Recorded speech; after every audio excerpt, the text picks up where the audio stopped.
Ada pertanyaan, ini melalui tulisan Ustaz.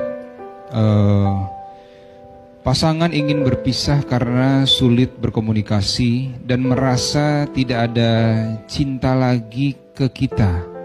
Sementara kita sudah berusaha keras untuk berubah sesuai keinginannya, tapi tetap dianggap salah di matanya.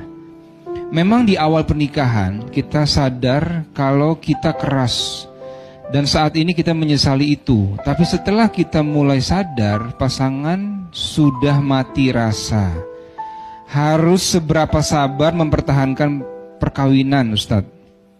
Kita sangat mencintai dan khawatir tentang nasib anak jika berpisah. Apakah rumah tangga bisa bertahan? Ustadz, amalan apa yang sebaiknya dilakukan dalam kondisi seperti ini? Terima kasih, Ustadz. Baik, problem ini sebetulnya alamiah akan dialami oleh siapapun yang berumah tangga. Saya ulangi ya, problem ini akan alamiah bagi siapapun yang merasa berumah tangga. Kenapa? Karena declare ayatnya pertama kali sudah mengatakan, engkau pasti menemukan kekurangan di pasanganmu. Itu poinnya. Tapi kadang kesadaran itu menjadi berkurang karena setan bermain dengan cukup indah di situ. Provokasinya terlalu banyak.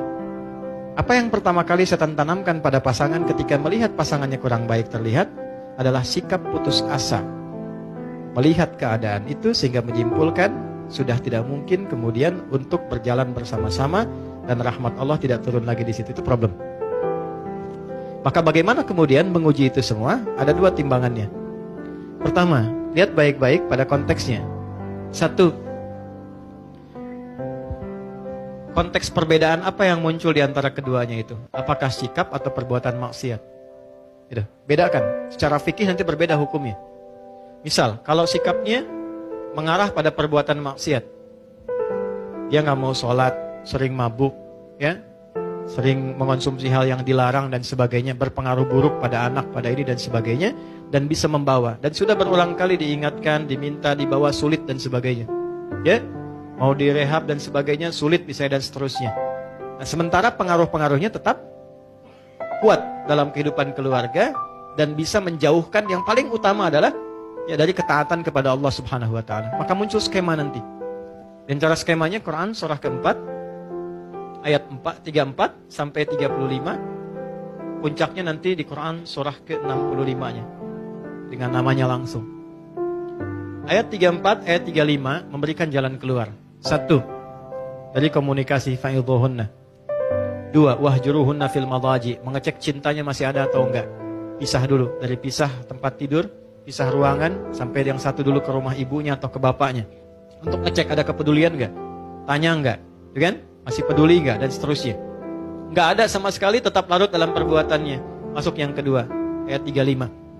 Fa in khiftum shiqaqa bainihima fab'athu hakaman min ahli wa hakaman min ahliha.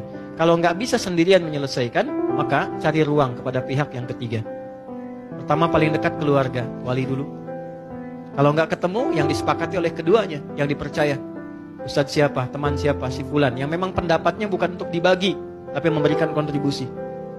Enggak ketemu di sini, masih belum berubah dari maksiatnya, naik ke sini puncaknya. Sudah dengan keluarga bertemu, enggak bisa berubah, enggak bisa apa, tetap jauh, tetap menjauhkan juga dari Allah, maka muncul yang terakhir. Skema tolak. Ditolak pun ada tahapan, gak bisa langsung tolak. Kasih pelajaran pertama, suami menolak. Kalau nggak mau, muncul khulu, istri mengajukan. Kalau istri mengajukan, sifatnya fasah, dipisahkan oleh hakim. Ya, dipisahkan ini nggak seperti talak yang biasa. Kalau yang biasa, rujuk sekali, memperbaiki. Itu rujuk itu jangan dipandang rujuk, nggak begitu. Ya, 3 kali suci itu diberi jeda supaya berpikir. Jadi spirit tolak awalnya bukan memisahkan, awalnya menyatukan. Sehingga diberi jeda, coba 3 kali suci, berpikir enggak, berpikir enggak, berpikir enggak. Awalnya tolak itu turun untuk menyatukan, bukan memisahkan. Tapi ketika ini bengal tidak berubah, misalnya tetap dalam konteks maksiatnya, maka muncullah perpisahan. Ya, itu pun masih mau dirujuk apa enggak? Kalau enggak ya sudah, kalau yang perempuannya nikah lagi selesai. Kecuali ini selesai, nyambung lagi. Ini dalam konteks maksiat. Tapi dalam konteks perilaku yang bukan maksiat, misal karakter keras, ya kan? Macam-macam lah, silahkan keluarkan karakter 1, 2, 3, 4, 5 dan seterusnya. Sepanjang itu karakter, maka balik ke ayat tadi. Aku pasangkan, kata Allah, dia dengan karakternya kepadamu, karena hanya engkau yang bisa mendulang pahala dari sifat orangnya untuk mengeluarkan sifat baikmu. Memang pahalanya ada di situ. Kan pengen surga, pengen baik, pengen mulia. Tapi bukan berarti terus-terusan begitu, bukan. Nanti ada jalannya. Ada jalannya. Maka yang pertama apa yang harus dilakukan? Satu, serahkan dulu kepada Allah dengan menerima. Ya Allah, terima kasih engkau kirimkan dia untukku. Ya kan? Bukan yang lainnya, untuk meningkatkan sisi-sisi positif yang mungkin aku bisa tampilkan dalam kehidupan. Satu poin. Dua, saya agak cepat. Minta sama Allah, doa. Ya Allah, engkau kirimkan dia kepadaku, bukan pada yang lain. Dan engkau janjikan dalam keberpasangan ini untuk saling menyempurnakan. Mohon turunkan sifat kerasnya menjadi lemah lembut. Bagaimana cara melakukannya? Ya, gak usah di depannya. Keras amat sih.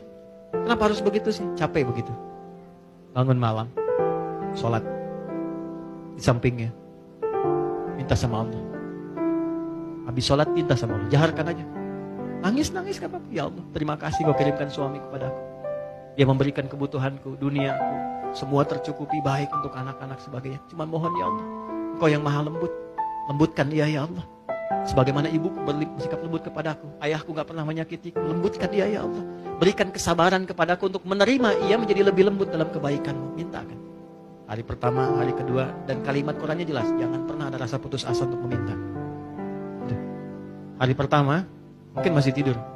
Hari kedua, mungkin dia dengar tapi masih tidur. Hari ketiga, mungkin dia bisa datang memeluk Anda dan minta maaf pada Anda. Ketika ada makhluk yang sulit ditaklukkan dengan makhluk lagi, minta kepada Khalik untuk melembutkan dan menaklukkannya. Itu sudah ditempuh atau belum? Kan? 3. Pelan-pelan. Datangi pasangan. Tapi bukan untuk mencari kekurangan. Minta maaf kepadanya. Itu aja lu.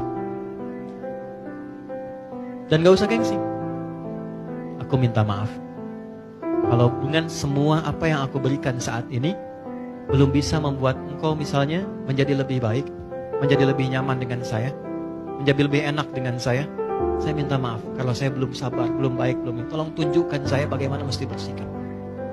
Minimal turunkan dulu tensinya, setidaknya ada rasa maaf yang turun. Kalau sudah sedikit frekuensinya turun, lebih mudah untuk menatanya. 3, kalau belum bisa dilakukan, terakhir ayat 35. Faba'athu hakaman min ahlihi wa hakaman min ahliha. Cari orang bijak yang bisa didengar. Kalau 1 dan 2 sudah tidak bisa saling mendengar satu dengan yang lain, cari orang bijak untuk memberikan nasihat-nasihat terbaik. Selesai. Kalau berkenan keduanya berubah untuk kebaikan dengan seperti sifat yang disampaikan, coba rubah karena Allah, bukan sekedar karena anak. Kalau sudah karena Allah, maka yakin pasangan akan dihisab. Saya akan dihisab dengan isi saya. Bagaimana ketika Allah tanya? Kalau sudah semua karena Allah, Allah yang ringankan. Tapi kalau ditarik ke urusan dunia, jadi ukuran nantinya. Oh karena anak, ya udah kita pisah aja, nanti rawat anak secara terpisah. Munculnya ke situ. Ya, maka kalimat 1 yang disampaikan oleh Nabi, bertakwalah kepada Allah karena dunia sebentar. Dunia sebentar. Kecuali bila dalam kehidupan rumah tangga itu semua desain kegiatannya maksiat yang menjauhkan Anda dari Allah, baru ruangnya terbuka. Kalau sepanjang sifat, karakter dan sebagainya, maka jalan tadi coba ditempuh dan semoga Allah Subhanahu wa taala memberikan kehidupan rumah tangga yang penuh dengan kedamaian dan ketenangan. Saya kira